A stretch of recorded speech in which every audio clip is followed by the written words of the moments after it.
Table Talk is not your typical D&D TTRPG podcast. We are not here to run you through our whole campaign. We're here to talk about everything else in the space of tabletop roleplay. I'm your host, Alejandra Wilhelm. And I'm also your host, Mariah Gresham. And we're your tabletop roleplay girlies.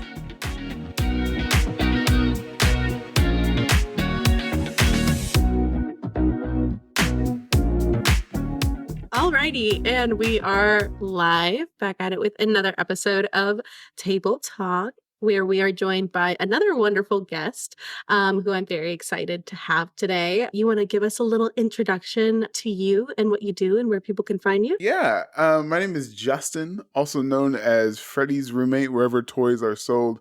That's on TikTok, Twitter, and on Instagram. Yeah, and I go viral for the weirdest things sometimes.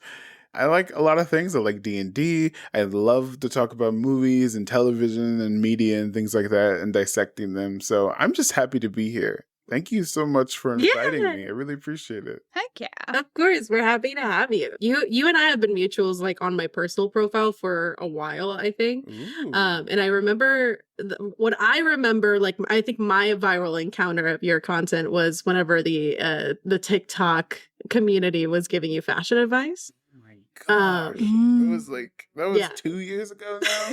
That was 2 years ago. I've been out here watching your stuff since then, and like I've always loved your stuff. And then I think it was only once I honestly like we got started with like the tabletop podcast that I was like noticing you pop up as well for like tabletop content. And I was like, no way, this is like, I love that it was also like you were also in that space, which is so weird how TikTok's like, now you can see that this person also likes TTRPGs now that you're making TTRPG content. Literally. I mean, it's so odd. It's hard because like I always enjoy when I'm included in the space, but sometimes I just like I have to pop out.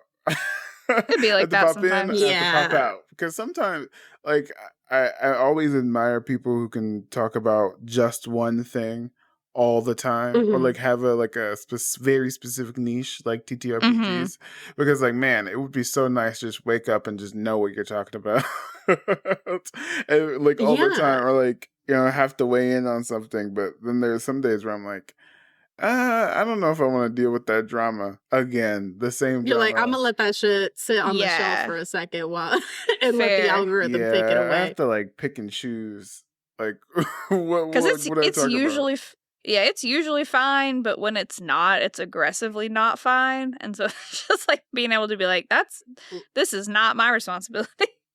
That's the same problem I run into with like my personal stuff of like I am not someone who could like niche down ever.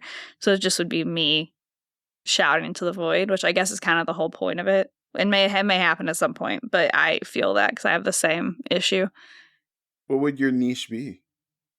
There probably wouldn't be one because it would probably turn into a blend of just me being in your life, which is a blend of like nerdy shit, therapy stuff, writing things. Like I will probably what Ollie and I have talked about is like when I really in earnest start writing for our narrative horror podcast of like picking up our production company handles, which we have, but we haven't done a ton with, and treat it as kind of like let's walk through this process together as I do something I've not really done before in like a spoiler-free way of just like right alongside me kind of thing. Got you. So that could be cool, but I don't know. We'll see. I also feel like with TikTok specifically, it's kind of the angle of you have to find your niche, but you also have to find like what Venn diagram situation you kind of fall in, if that makes sense. Like what you mentioned this whenever I DM'd you from Table Talk, and you were like, yeah, you did that like Ravenloft campaign. Yeah. On like my Reyna account. And that was a point where I was like, I used to just do like role play, cosplay, TTRPG stuff for that like specific character. And then at one point I was just kind of like, I don't know what the fuck to do with this person because I'm no longer part of that like Discord server and like I'm no longer in the story. And so like, what the fuck do I do with this platform? Did your character die? in the story? No. I was an admin, and it was like a really big role play D&D server, and eventually shit was getting a little too crazy, and it was taking over too much of my life. Kerfuffle or two, A kerfuffle? to put it mildly. There was a few kerfuffles, and I was basically HR, so I was privy to a lot of people's nonsense. It was a wild fucking time. Because I'm nosy, I was like, and her friend, so I'd be like, "Hey, yo, what the fuck's going on?" Like, this is wild. Yeah, people be wild and behind a screen. They really so eventually I was like, this is a little too much for me. I'm gonna take a step back for my own mental health.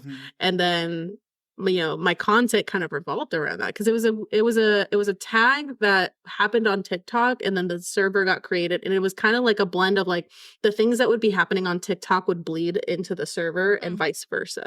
There were certain it was a really canon events. Canon events. That we like canon events that happened in the server that then also got like played out over TikTok as well. Yeah. So once that kind of like, once I stepped away from that, I was like, okay, what the fuck do I do with this thing? And then I just started giving updates about like our campaign. And because my account was pretty dead for a while, it was kind of like stuck in that like 200, 300 view zone. Like nobody really gave a fuck about my content anymore, or the algorithm rather didn't give a fuck about it. And then I started posting about our campaign, and that was a kinky Ravenloft campaign. Hey, so of course, so it was like that Venn diagram that is a circle. Truly, that community just like rallied behind that content. I was like, I guess I'm just gonna talk about our kinky Ravenloft campaign, just straight and like to space. See where that takes me. Yeah. So that started being what like kind of got picked up. So I feel like with TikTok, you kind of have to find that like blend of two things that you'll kind of niche even further down in order for it to like push you. Nice. Did you win that one? Did you beat Strahd? No. No? Did you die in that one too? Damn. Well, technically I did. My character was supposed to die. We just didn't ever get to play that out. You were in it too? Yeah. I was also in the OP server for not as long as like Ollie and Kay and our friend Oak, but I was in there for a bit. Like I was there for like a good few months before things really started going off the rails. And then for some reason I don't post on social media a ton. I'm someone that gets like super anxious if I have to like interact and respond at that degree, because it was like a 300-person server at one point. It was huge. So it got overwhelming, and then like my anxiety was like, cool, let's not do this at all. So I started like, my anxiety weeded me out as things were really like going to hell in a handbasket, which was probably good in retrospect. But yeah, I was also in that Ravenloft campaign. It was we had a mutual friend that was the DM that is no longer in either of our lives, to put it mildly. Did you kill him? It was no, no, not that. Not worth the jail sentence, but no, it was just it was one of those situations where thankfully it wasn't necessarily like anything happening like in game that was the reason that ended it. It was like the outside friendships and relationships falling apart. And eventually I think like I was kind of the first one to pull the trigger of like, we were all kind of staying in it because it's like, okay, like we were all each other's really close friends at that point, but there was starting to be things that we were like, okay, the game is being less fun because once the game stops, where it's a bad time.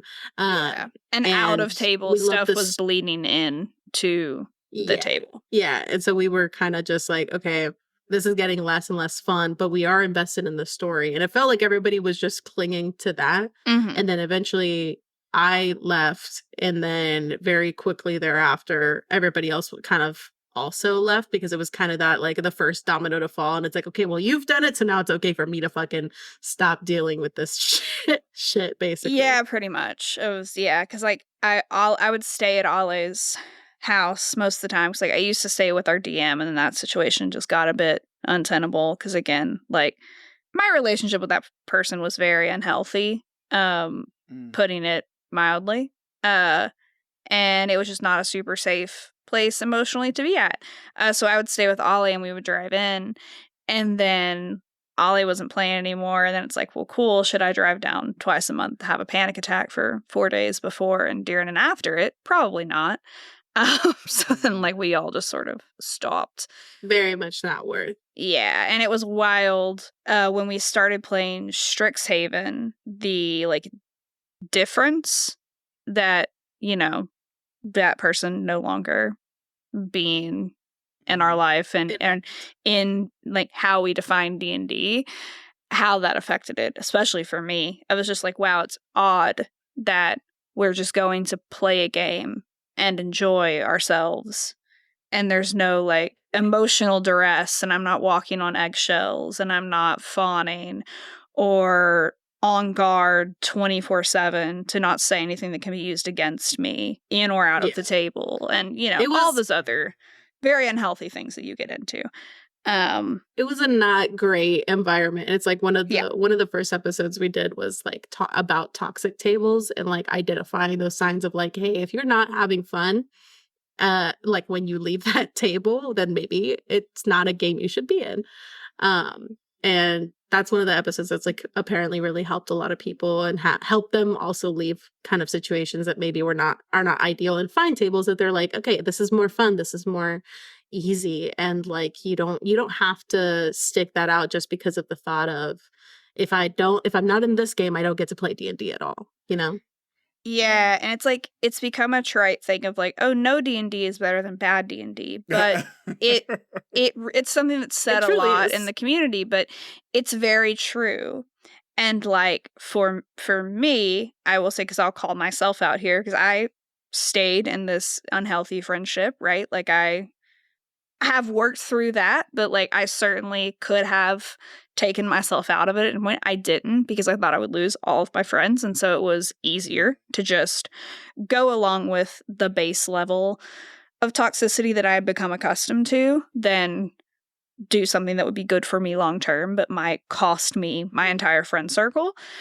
But like, yeah, that goes for like, it's better to not have people to be around and have peace, which has also been legitimately parts of my life where I have actually not had friends, which sucks in a different way, but at least you have a mental peace than be around people that you're just waiting for them to knife you in the back. In the game or in real life? In real life. Ah! Yeah. But yeah, that's that Ravenloft situation. And so, albeit like when that also ended, it's like, okay, I'm now at another space of like, what the fuck do I do? Mm-hmm. And that account's been pretty dead like since. And then me and Mariah started Table Talk, and that's kind of like revived a lot of that like joy in making content again for me. What number episode is this? Oh Lord, this one is gonna be. I've lost count a little bit now that I'm not editing. Ooh, so many, you lost count. Over so many. 25. No, this will be, so the last one posted is 27. Hell yeah. This one's probably like around 5 or 6 backup recordings in. So you're going to be like into the 30s. Well, in the 30s. Ooh, yeah. It's a good number. Yeah. It's a good number. I want to talk a little bit about like how you specifically got into D&D.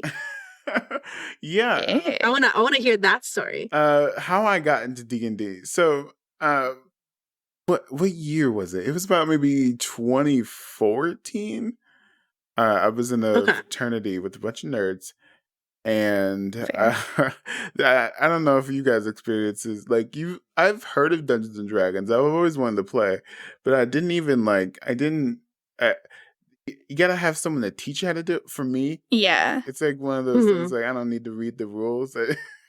Just show me how to do it, and I'm good. Yeah, it's like me when I cook. It's like I start with a recipe and good intentions, then it's like, nah, never mind. I'm not gonna follow that. Like you can't fully do that with D&D. Yeah, and I played that in the fraternity house for all throughout college, and then we graduated, and then we were like, I think it was like a year or 2 out, and I was like, does anyone want to start this back up again?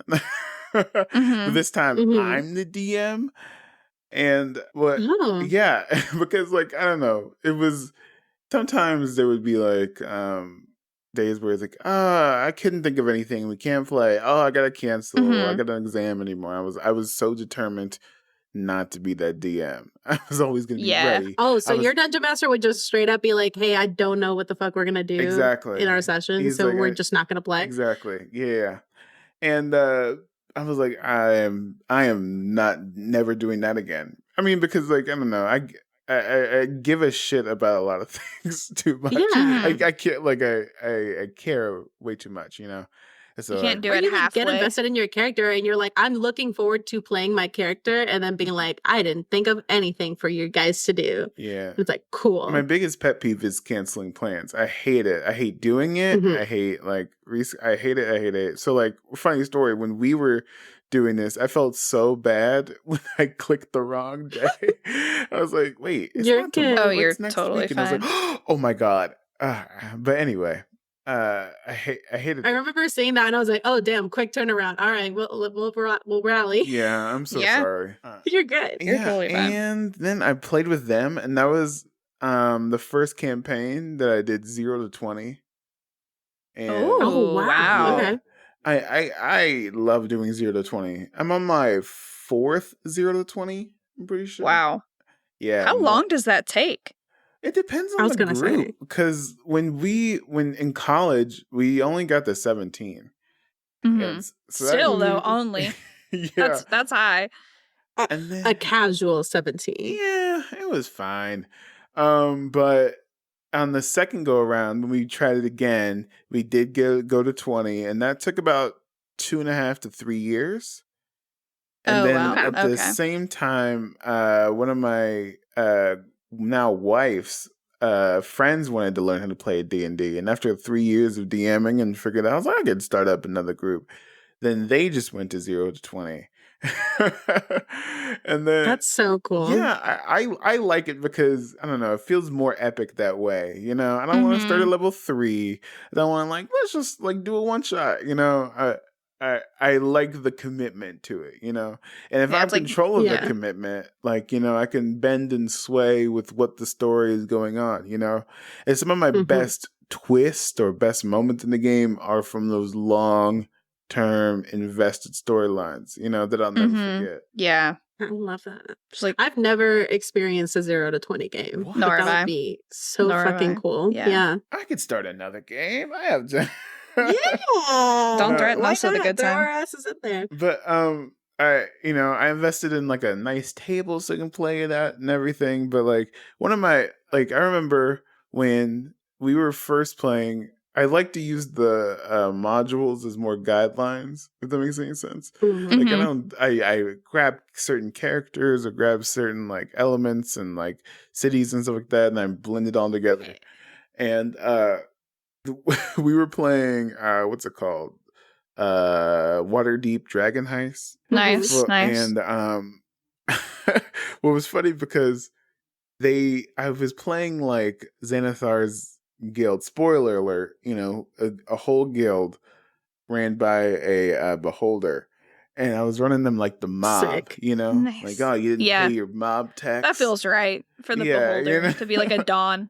Yeah, that is correct. That feels correct. Please tell me the beholder had a mob boss accent. Yeah, and that's somewhere on Kindle Unlimited. I could find it somewhere. If it hasn't been done yet, they got to do it. But anyway. They were, this one family didn't pay their mob tax, you know, and the players wanted to infiltrate the Thieves Guild, right? You know? And so they got their disguises and they're in the hideout, and he's like, these guys didn't pay their mob tax. We got to take them out. And one of the players was like, all right, roll deception to see if you're a part of the guild. And she didn't roll high enough, right? And so the guy was like, you're a wussy. Then you do it. You teach them what it means to not pay your mob tax. And she was like, oh gosh. I guess I killed him. I was like, what? Jesus. Go shake down this family and instead resorts to murder. Yeah, I thought it would be a good moment, you know, where it's haha, I'm not a Thieves Guild member. And then they have a little fight and stuff nope. And then, just murdered a civilian. Here's the thing, though. She left the daughter alive. Oh, Right? no. Big mistake. She let him go. Big mistake. Right? You got to commit. And Yeah. so I held that in my back pocket for 2 years in real life. Oh, Some Last of Us shit where you're like, I'm gonna hang on to this one. Years. And so they're trying to get across the globe in a ship, and a pirate ship comes out of nowhere, like teleports. And this one ship captain is just attacking her. Nobody else. They're like using nets and like all this stuff to like capture her and stuff like that. And they're like, what is going on? This is not fair. What is happening? Like a person like got it was almost a TPK, but someone actually like died in that encounter. Damn. And so then they get her onto the ship, and the like, what did I do? Like, what do you want? Like, money, this, that, and the other. And I had the pirate captain lift off their mask, and it's the same girl that she let live from 2 years ago. Damn. She was like, That's rough. So good. I've never pulled off a twist like that since then. It was like the biggest reveal because they could not figure it out, you know? Yeah. And moments like that only come from like a long-term game. That's true. Yeah. That's a good long con. I love that. I was like, you know, I always had it in my back pocket. Like if there's ever a time to pull this person out, it would be now. And I liked it. And we went to 20, and they saved the world, and it was a good time. I love that. Love that. No, yeah, I think like our Strixhaven campaign. I mean, right now we just passed a year. So this is our Strixhaven game. I think is coming up on the point where it's going to surpass our length with the Ravenloft campaign, and I don't think this one's going to like falter at some point. But No, I do like. I think this will probably be our first like all the way up to 20. But the thing is like. Hopefully it'll get better because right now half of us live in Austin, half of us live in Houston. Yep. So it's kind of like a once a month, you know, the Austin group drives in, we spend a weekend and we play. And we're like a little bit notorious for the fact that we play extremely long sessions like because we're trying to get in. We're trying to get in like 2 or 3 sessions worth. Yep. In a weekend. So like our normal Saturday game runs like on the short end 6 hours, at the top end like we've gone as far as like 18 hours during an arc finale. Whoa. Yeah. In Ravenloft or Strixhaven, you said? Strixhaven. Dang, okay. I'm surprised it's the game that Ale runs. It's gotcha. Strixhaven in setting only. Gotcha. We've gone quite far from the light. It's very much the same. Yeah, it's the same idea of like I've taken the module and I'm like, cool, these are the things I like about it. Mm-hmm. Everything else goes in the garbage and I'm doing my own thing. Yeah. So it's also that same thing of like modules are great, especially for like first time DMs to kind of get a little foundation and you have something to refer to if you need like that like kind of safety net. But what I found started happening was like the things that were going on with my players was so much more interesting than like the plot that was happening in the Strixhaven book, that I was like just much more invested. And I was like, I'm more invested in, and these are like hardcore role play girls too. So like all the stuff that's going on between them is so I'm just getting free entertainment most of the time. Half the time I can sit back and chill for like a cool hour or two as these girls are just going back and forth. Mm-hmm. But eventually I'm like, okay, you guys have a lot of like interpersonal roommate drama that's very spicy. And I cannot bring myself to have you go investigate weird goo that's on campus. Weird goo. Yeah. And like my character was the 18-hour arc finale. And like her story was very dark originally. Like I just handed Ollie just a plate of trauma in the shape of, you know, a half elf and said, go for it. And so it was it got like very like it's nice because we have nice moments of like levity and chaos and stuff amid the more serious stuff, but yeah, it was quickly like we can't go like check out a slimy bench or something. Like that's just not that's a different when we're investigating like war crimes happening on campus. Yeah. Yeah, but it is something that like I don't know, I just love that aspect. And I was so worried when I first, because I started DMing because again, we all left that Ravenloft campaign. So it's Mariah as well as the other two players that were in there like with me. So we all kind of left together and we kind of were all like, okay, we love playing together, but we don't have a DM anymore. So I took that mantle and I had the fear of like, I don't know what I'm doing and I've never done this before and whatever. So I had that element of like, I'm going to just go straight off the book, not get too crazy. And then my maladaptive creative mind took the wheel and wrenched me from that highway into a whole different area. Yeah. What did you change most because about, now like the setting? We really only have like the campus and the different colleges and some of the professors maybe, but even those I've reskinned because I wanted different like art to represent them. And I have different ideas for what their personalities are. And we've got like some clubs and some other things. And we've like, I kept a little bit of the structure of how they explain to like run the day to day. And added a little bit more of my own, but also Strixhaven is a setting that they even tell you in the book. They're like, you can set this anywhere.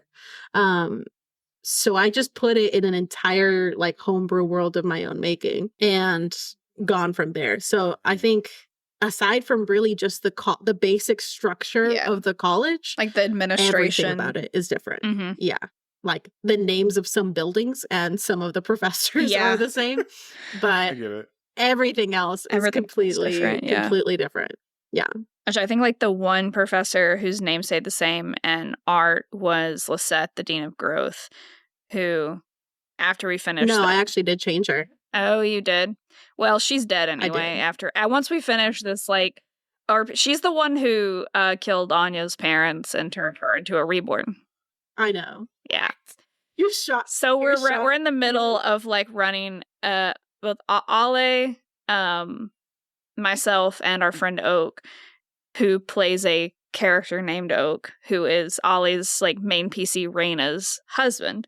We're in the middle of running an interrogation scene for Lisette, and it's wild. And yeah, after we finish that, I mean, she's not gonna live.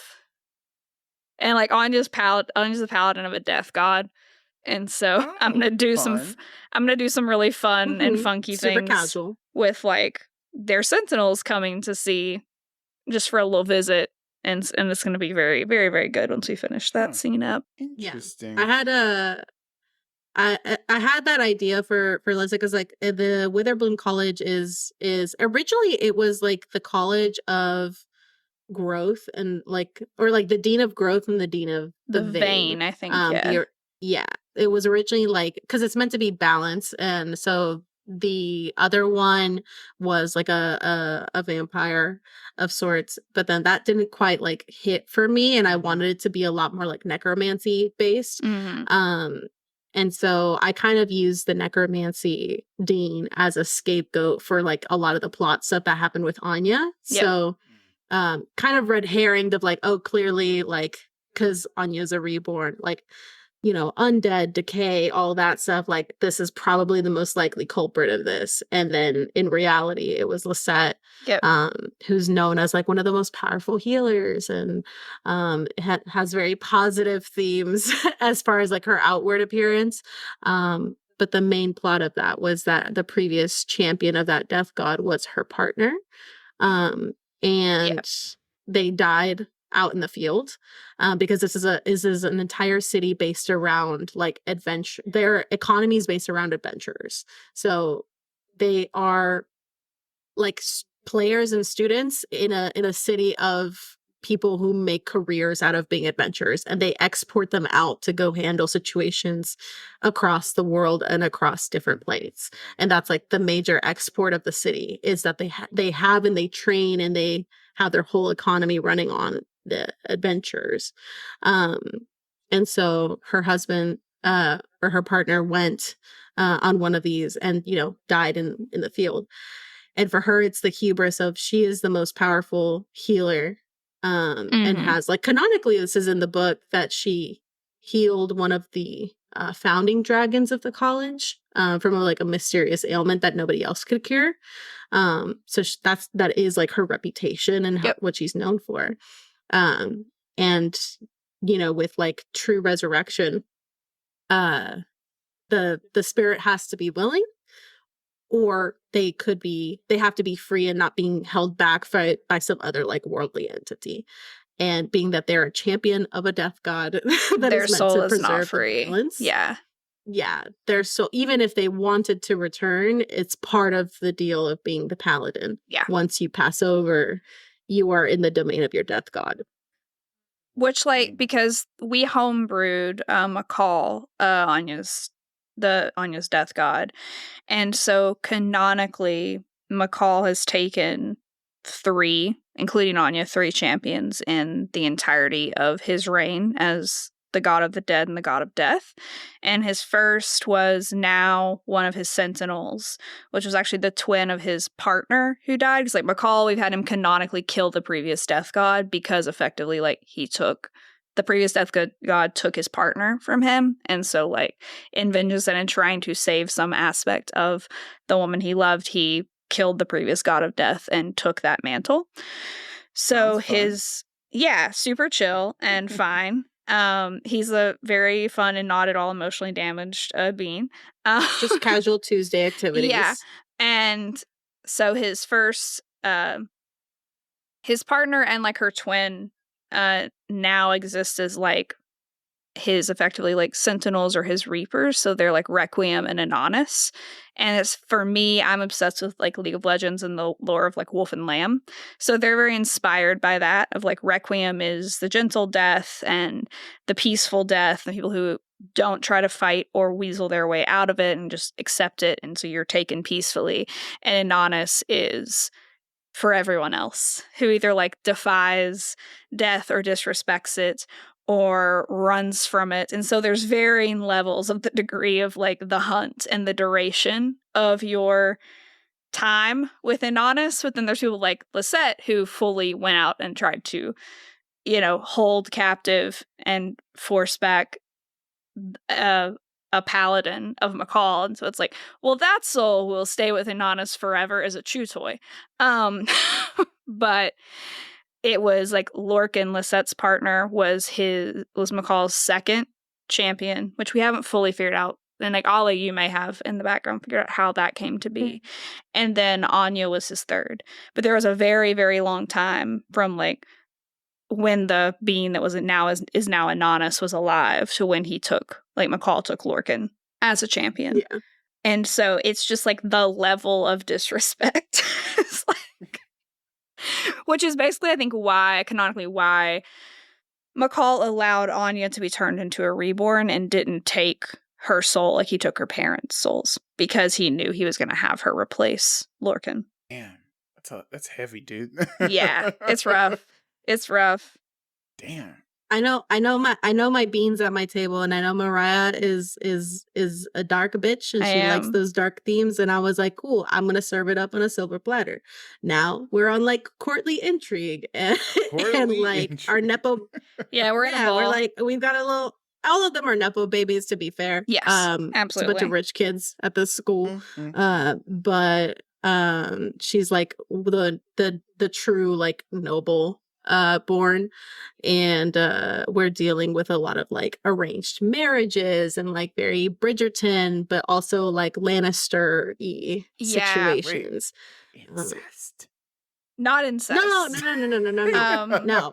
Like no. In a betrayal. That's fair. That's fair. That's fair. I was more like a betrayal. Family dynamics. Yeah, general Game of Thrones. So still incest. No, Not no, without no, the no. minus the incest. Like the Lannister dynamic minus the incest. Like Like, Tywin Lannister levels of like manipulation and how he deals with his kids puppetry and like yeah. orders God. them and puppets them around. Yeah, no, not Yes. incest. No, That's no. We can do a lot of things. That's not one of them. that is not one of them. No. Yeah, I always say like her family is very like Lannister / like the Malfoy family, like very power hungry, very manipulative, and like very strategic about their moves, and like try to impart that upon their children, and look at kind of the damages of that family situation, being a parent and like amongst all their kids, and how they've individually like processed that. And Cersei Lannister, my favorite character in all of Game of Thrones. What a great... Really? Yeah, really? That's interesting. I love Cersei. Like, I'm not saying like I want to hang out with Cersei. You can love Cersei. She's a very interesting character. Yeah. What's your favorite? What makes her your favorite character? What's your Cersei take? I think my Cersei take is that I like Cersei because I think she's so confident in the quote unquote Game of Thrones, you know, and when you're like having like an 8-season long arc, you know, it's like, man, she's the one making the moves the most. Number one. Yeah. Truly, yes. Like number two, I love I love when authors aren't afraid to give their characters good, serious flaws. Yes. You know? Like, I loved when, I prefer writing dislikable people. Yes. I mean, like, it's I like more Cersei fun that way. She was so like, ooh, I'm going to get you, Marjorie. I'm going to get the church to, like, sentence you to death. Wait, me? Wait, me? Me? Hold on. Wait. Hold on, wait. You know, and it's like, I don't know. I hate this. I don't think it's a recent movement.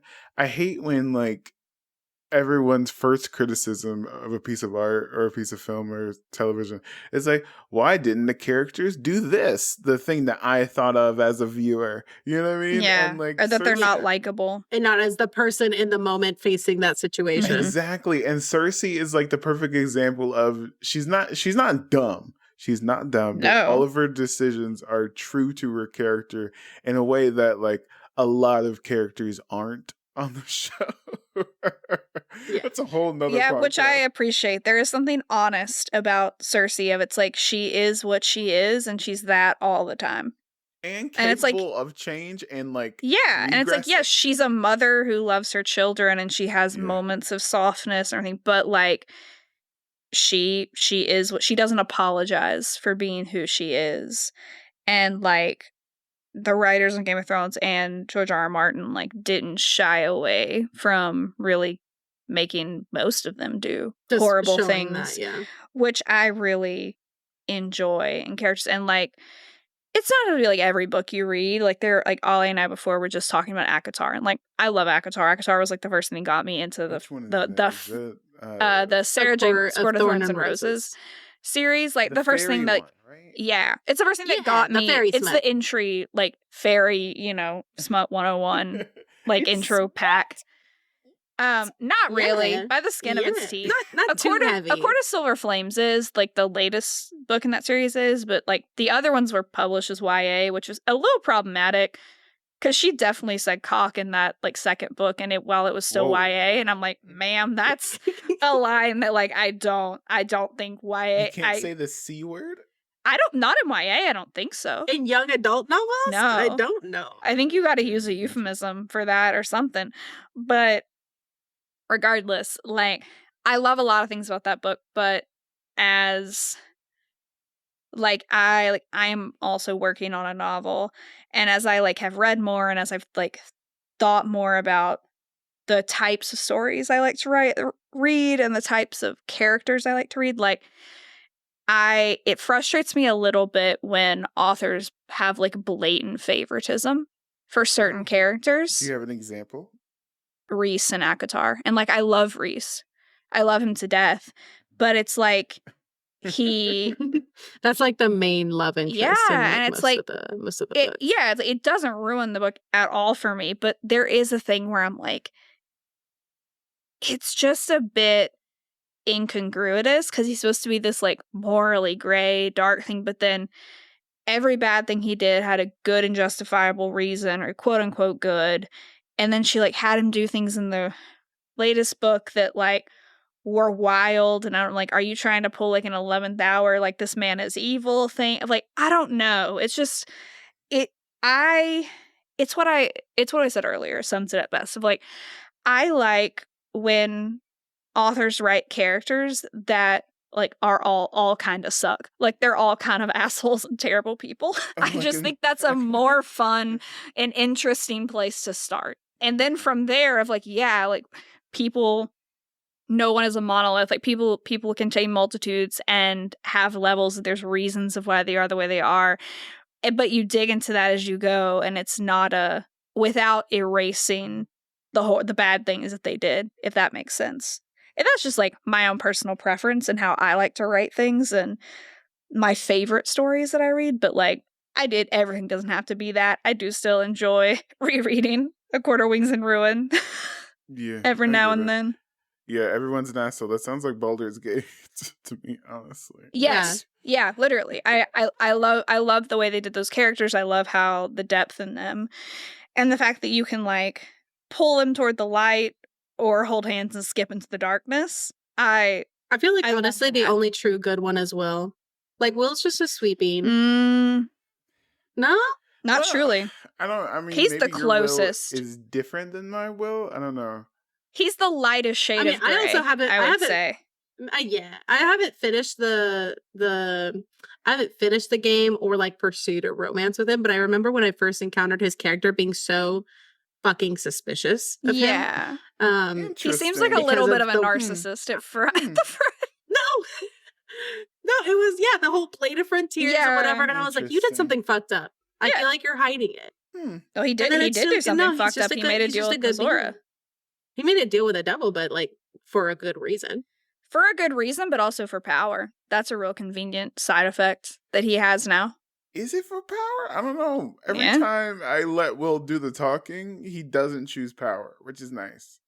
Fair. Scared, I think he's the closest to like Karlach is also a pretty light shade of gray. Like Karlach has done terrible things, but like as far as she's not like, if you're playing a pure Dark Urge like evil run, you can't really have Karlach or Will in the party. She does have some hard lines in the sand. Like if you kill all the druids, she's like, hey, yo, we've got beef now.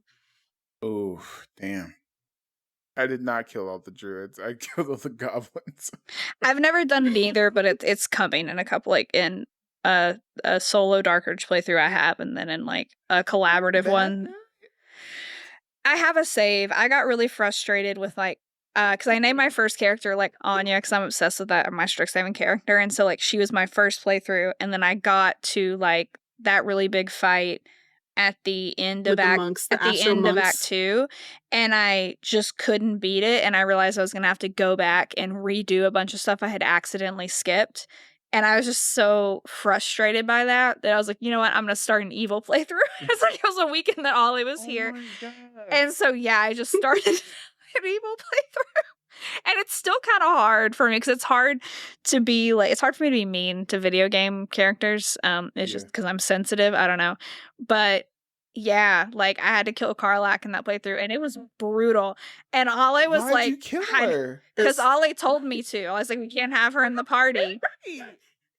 And I'm like, all right. Because it's a pure evil run through it. If you can't have her in the party. Our good companions. But then, like, you do have her head in the inventory, and I'm like, I didn't want that either. Oh my god. It was it was rough, man.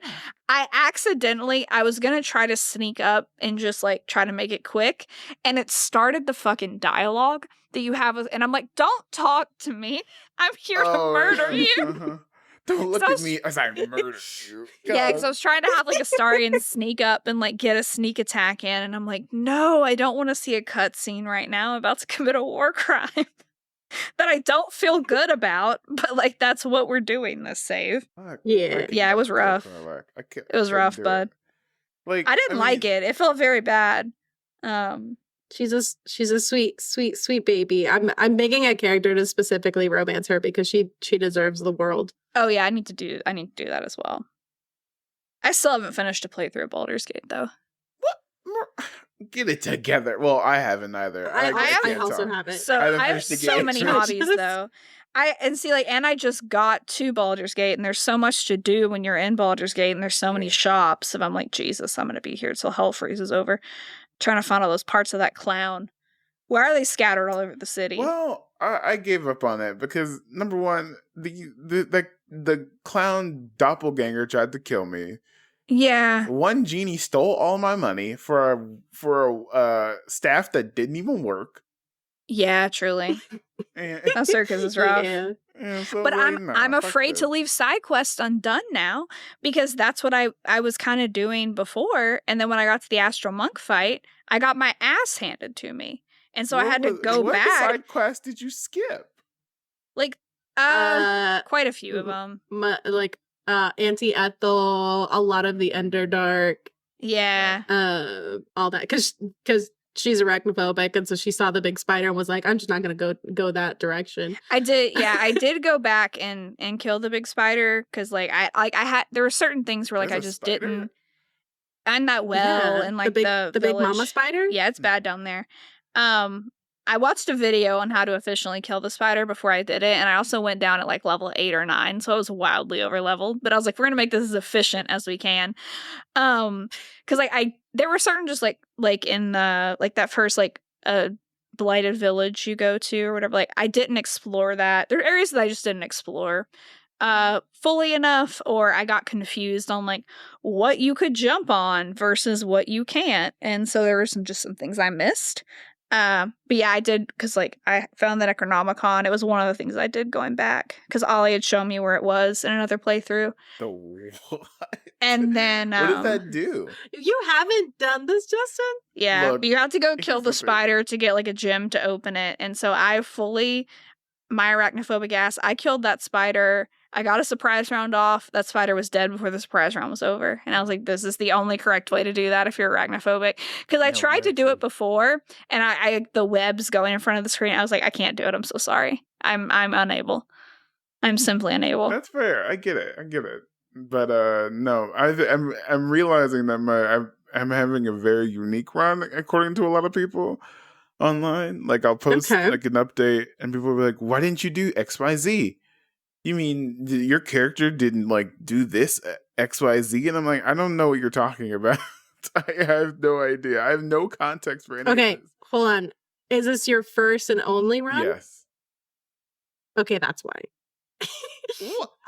Me and Mariah both have started probably You've started more than I've started 2. Yeah, I have Anya's, and then I have my evil one, and then I have the combined ones that we've played in. But I have 4 characters I'm currently progressing through around simultaneously, and then I also have 6 on the backlog that I plan to get to. I have a bunch in the backlog. I just haven't let myself start them. Ollie has Act 1 memorized. Really? Yeah, pretty much at this point. It's because I'm a platinum grade Dragon Age girly, and I love figuring out all the different outcomes to different scenes. So I'm like, I have to know, and I want to know all the things. Nice. Well, because it's pretty bad. I don't think there is. No, there isn't a wrong. I genuinely don't think there is a wrong. Yeah. Thank God. Well, because I was going through it initially, and I was like, I don't need to do every single side quest. I'll save some, and then I can do it on replays for fresh content. And then it's apparently I did that too much, and then I couldn't fucking live through the monk fight. So I was like, okay, I just have to go back before you go the final thing in Shar's temple, because that was the last save point. I did all the shit, and I still had a rough time with that fight, and I had to fucking cheat. I had to basically pop off a teleport. Or not a teleport, a telekinesis scroll, and make sure that it works so that I could just start yeeting monks off the island. Yeah, I got lucky. I got lucky with roles and positioning and stuff, and mine wasn't too bad when I came in at the correct level. But it's also so weird how you can do a fight once and it's easy or it's hard, and then you do it another time and it's the exact opposite. That's so interesting and strange. My biggest pet peeve is when my character is like just walking around into a room and then a cutscene will happen and then it leads to a fight, but it's just my character.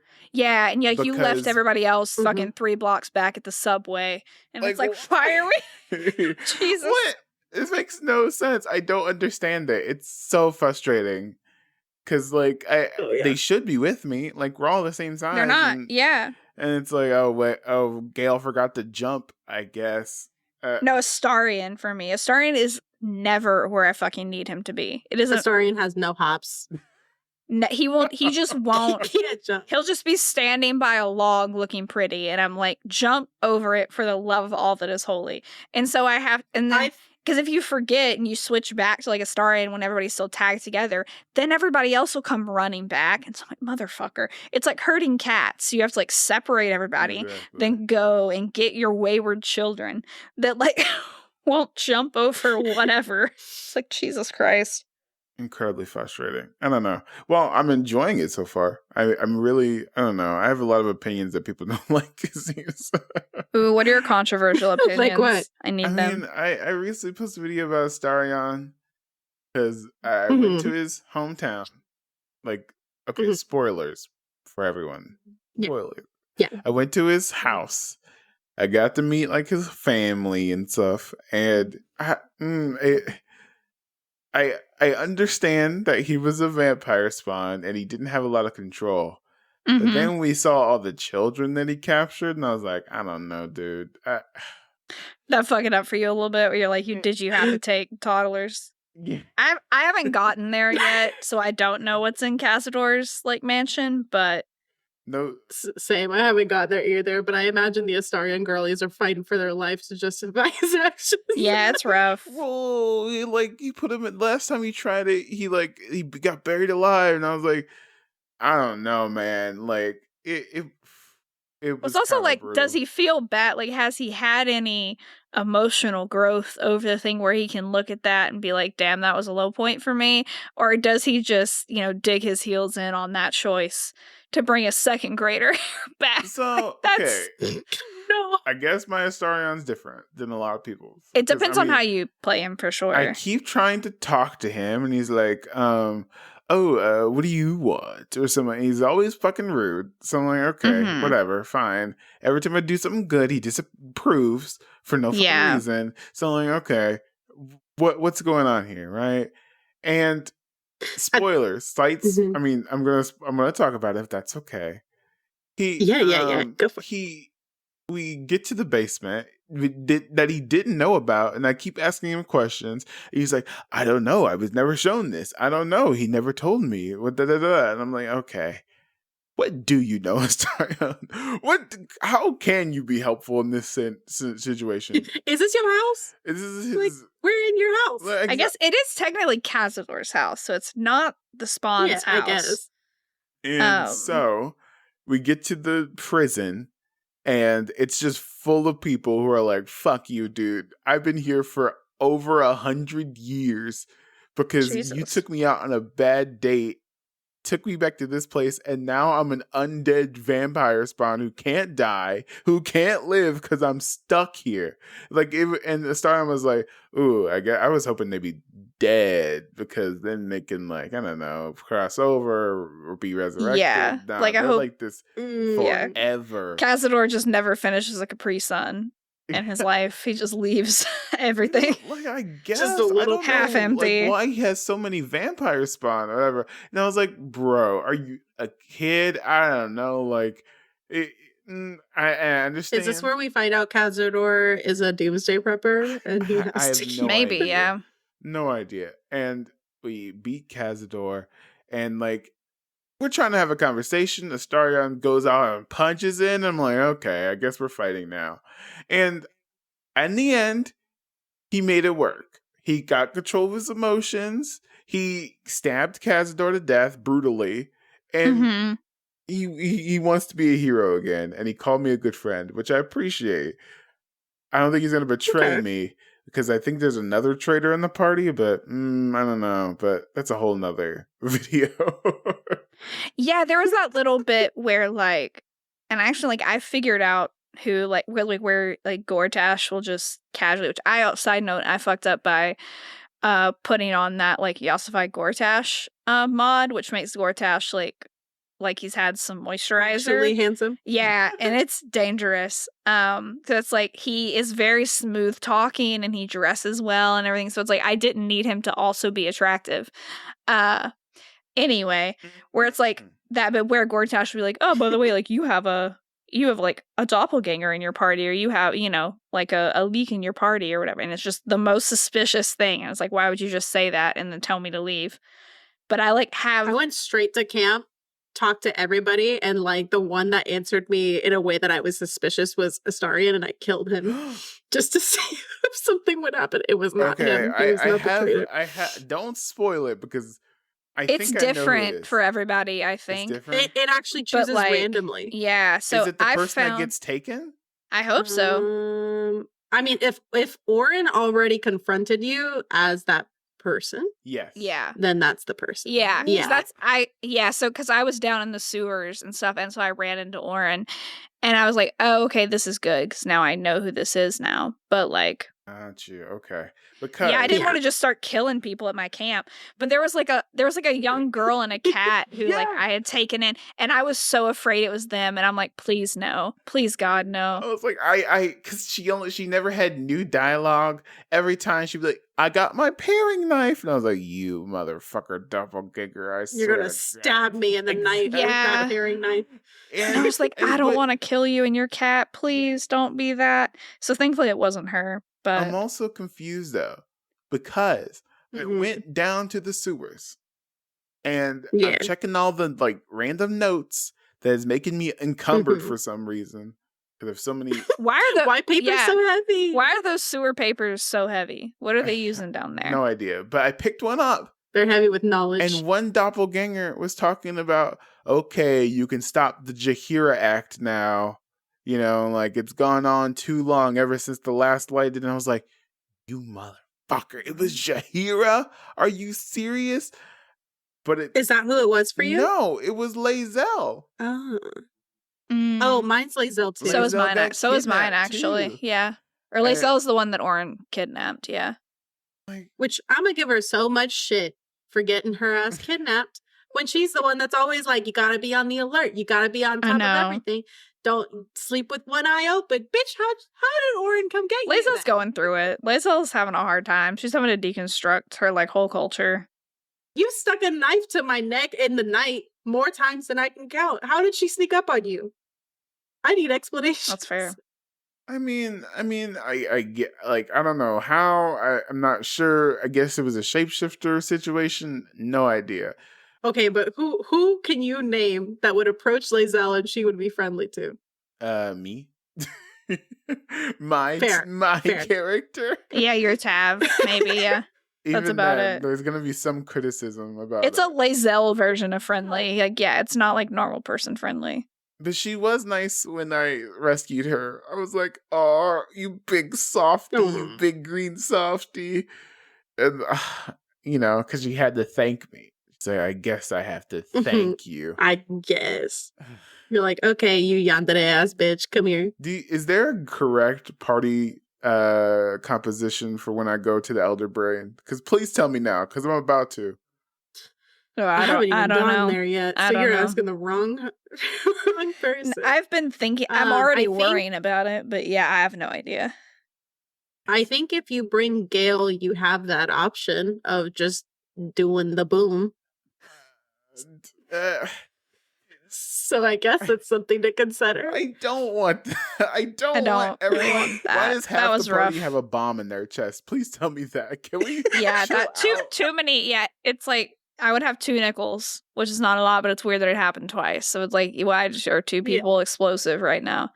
I don't feel bad for Gale. I don't feel bad. Well, I do and I don't, because he was told not to do it, and then he did it anyway. So, Yeah.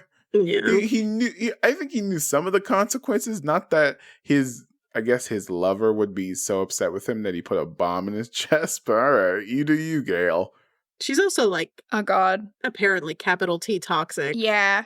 Wait, And what? just like his Mistra? Mistra, I yeah. only had literally one conversation with Mistra. I've not had a conversation with her, but just from apparently- what I gather. I think you get more if you've like romanced Gale and you get a little more insight into their like relationship and his in like all of that stuff. And it was very much like him being used Mhm. and like again with as with all of them, hashtag broken sweet baby. Yeah. It's those scenes where I'm like, I really didn't like Gale either when I first met him. Neither did was I. like, I cannot. Which is surprising because he's the voice actor. So I almost good. could have sworn was like a Dragon Age voice actor because it sounded so familiar. And I was like, you would think this would be the person I gravitate to, but I was like, I cannot stand. Yeah, it's Gale. like I didn't travel with Gale at all in Anya's save, and then I have been on the evil playthrough save, and it's like I have been absolutely sleeping on Gale because he is very good to have in a con because So he has all the AoE shit. He is very useful. I heard I saw a TikTok, I can't remember who it was, but they described Gale as like someone who likes BDSM because there are rules to follow. And I'm like, that is accurate. Because like he knows what to do. It's like and what his expectations are. Wow. And I'm like, yeah, that feels right. And I get that. Yeah, poor baby. I've come around to a lot of the characters that I didn't think I would be interested in because of like watching TikToks, and I'm like, I've gotten an insight into like the depth of that character, and I'm like, okay, now I have to go do that. Yeah. Like Lae'zel specifically has a really good one when you romance her, and I think there's a line that she has of like how her life used to always feel like monotone, but now with Tav, it's like she sees color and can experience other things that outside of like that anger and that lust for like, you know, battle and all of that. Like she can actually experience broader emotions and things and allows herself to do that instead of what's been like drilled into her by the Githyanki. And like I remember seeing that scene, I'm like, oh, that's so beautiful. Yeah. Like she needs that. It's so sweet. So now I'm like, now I gotta go make her a husband or something. Yeah, you've got to like romance all of them eventually. It's like they're all good in different ways. Yeah. I think genuinely they did a really good job with every character if you pursue those romances and you start diving deeper into the depth of that character, because I always got used to like characters, especially in the video games, of like you get choices to romance and you know, pair yourself off with these characters. There's like, there's what they initially presented themselves to you as, and then there's like the version that you get to know. But with these characters, I felt it was a lot more like 3-dimensional than that. It's like the initial impression once you get to know a little deeper, but then there's also like genuinely the aspects of their backstory and how that shaped how they treated you in the beginning, if that makes sense. And you can like totally kind of connect those dots. And it like, I like that they added that degree of depth and thought into like you being able to view your first interactions in a different light once you realize those things about them. Yeah. The Baldur's Gate. The baldering of the gates. The baldering of the gates. Oh my goodness. But it does look like we are coming up on time. This was so lovely, Justin. Thank you so much for coming on. Thanks for having me. It was fun. Yeah, a super casual chat. It was so great to meet you. If you want to give a little sign off of you and what you do, and if you've got any exciting projects you want to plug, feel free and plug away. Exciting projects. Right now, just follow me on TikTok, Twitter, and on Instagram, wherever toys are sold, at FreddiesRoommate. Yeah. All right, perfect. Well, thank you so much for joining us, and thank you guys for listening to another episode of Table Talk, and we'll see y'all next time. Bye. Bye-bye. Table Talk is a podcast brought to you by Mythos Media Productions, bringing you a new episode every Wednesday, wherever you get your podcast. Find us on Instagram and TikTok at Table Talk RPG, or check us out at our website, mythosmediaproductions.godaddysite.com. All business inquiries can reach out to us via email at info@mythosmediaproductions.com.